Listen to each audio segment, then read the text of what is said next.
उत्तराखंड में 5 सीटों पर मिली प्रचंड विजय के बाद अब 2 सीटों पर होने वाले उपचुनाव के रण में बीजेपी पूरे जोर शोर के साथ उतर चुकी है।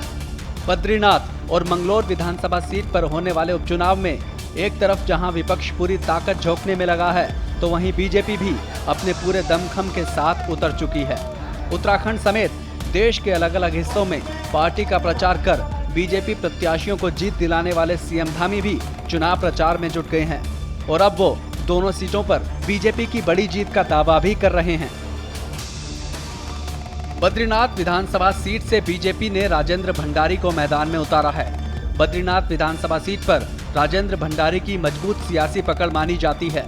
इससे पहले भी गढ़वाल लोकसभा की 14 विधानसभा सीटों में से राजेंद्र भंडारी बद्रीनाथ विधानसभा सीट के इकलौते कांग्रेस विधायक बने थे, लेकिन लोकसभा चुनाव से ठीक पहले राजेंद्र भंडारी ने कांग्रेस छोड़कर बीजेपी का दामन थाम लिया था। ऐसे में बीजेपी ने एक बार फिर बद्रीनाथ सीट पर राजेंद्र भंडारी पर ही भरोसा जताया है। गुरुवार को राजेंद्र भंडारी अपने पूरे दल बल के साथ नामांकन करने पहुंचे। भंडारी ने नामांकन से पहले रोड शो के जरिए अपनी ताकत पेश की। इसके बाद गोपेश्वर के मुख्य तिराहे पर जनसभा का भी आयोजन किया गया। राजेंद्र भंडारी के समर्थन में खुद प्रदेश के मुख्यमंत्री पुष्कर सिंह धामी भी पहुंचे।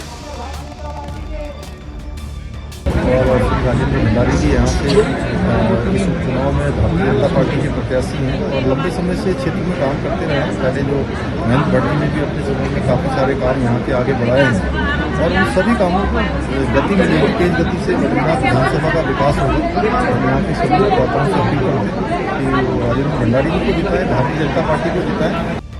इस दौरान राजेंद्र भंडारी ने यह भी बताया कि आखिर कांग्रेस छोड़कर बीजेपी में आने का उनका मकसद क्या था और कैसे बद्रीनाथ का विकास ही उनका संकल्प है।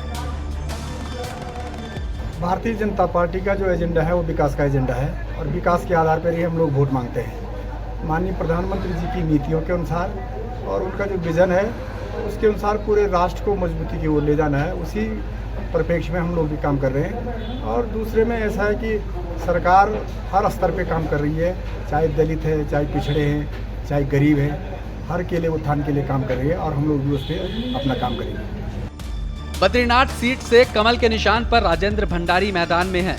ऐसे में भले ही बद्रीनाथ में बीजेपी की राहें आसान मानी जा रही हों, लेकिन मंगलोर सीट पर चुनौतियां बड़ी हैं। मंगलोर सीट पर सालों से हाजी और कई का दबदबा रहा है। इस सीट पर होने वाले चुनाव में बीजेपी को हर बार हार का मुंह देखना पड़ा, लेकिन इस बार बीजेपी सेंधमारी के लिए हर संभव जतन करने में लगी है। बीजेपी ने मंगलौर दुर्ग की कमान करतार सिंह भड़ाना के कंधे पर सौंपी है। भड़ाना भी इस सीट पर अपनी पूरी ताकत झोंकने में जुटे हैं। मंगलौर उपचुनाव के लिए नामांकन के बाद बीजेपी प्रत्याशी करतार सिंह भड़ाना ने नरसों से लेकर मंगलौर कस्बे तक रोड शो किया। इस रोड शो में बीजेपी के कई दिग्गज नेता और पूर्व कैबिनेट मंत्री भी शामिल हुए। रोड शो के दौरान मंगलौर विधानसभा की जनता पर फूलों की बारिश की गई। उत्तराखंड की 2 सीटों पर होने वाले उपचुनाव में बीजेपी प्रत्याशियों की ताल ठोकती ये 2 तस्वीरें हैं। दोनों तस्वीरें बता रही हैं कि बीजेपी इस उपचुनाव में कोई कोर कसर नहीं छोड़ना चाहती। इसलिए दोनों प्रत्याशियों के साथ प्रदेश बीजेपी के कई कद्दावर चेहरे प्रचार के लिए उतर आए हैं।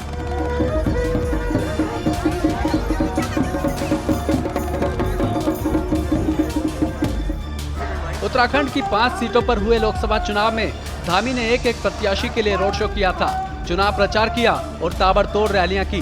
धामी की इस जीतोड़ मेहनत का नतीजा रहा कि बीजेपी प्रदेश की 5 सीटों पर एक बार फिर से क्लीन स्वीप करने में कामयाब रही। ऐसे में धामी एक बार फिर से 2 सीटों पर होने वाले उपचुनाव को लेकर मैदान में उतरे हैं। तो क्या बीजेपी मंगलौर में इतिहास बदलने में कामयाब होगी? क्या 2022 के विधानसभा चुनाव में बद्रीनाथ सीट पर मिली हार को जीत में बदल पाएगी? यह तो आने वाला वक्त ही बताएगा। लेकिन जिस तरह से धामी की अगुवाई में बीजेपी के सूरमा मैदान में उतरे हैं, उसे देखकर ऐसा लग रहा है कि उपचुनाव के मैदान में सियासत की बड़ी जंग देखने को मिलेगी। ब्यूरो रिपोर्ट, श्रेष्ठ उत्तराखंड।